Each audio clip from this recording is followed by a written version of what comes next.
Hello friends! Today I'm going to show you a super easy trick where you don't need to type Python script py again and again. Just by simple drag and drop, you can run your Python files easily. Ready? Let's get started. First, open Notepad and write a small code. Save it by selecting All Files option and name it Run Python dragdrop.bat. That's it. Now whenever you want to run any Python script like script py or bulk video py, just pick the file with your mouse and drop it over Run Python dragdrop.bat.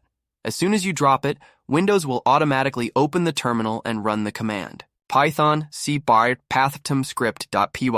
Within a few seconds, you'll start seeing the output of your script on the screen, and because of the pause, the window will stay open until you press any key so you can comfortably read the output. The benefits of this method are no more hassle of typing commands again and again. Whether it's administrator mode or normal mode, it works perfectly in both. And the best thing, it's super fast, completely error-free, and very convenient. If you found this trick useful, make sure to like the video, subscribe to the channel, and don't forget to hit the bell icon.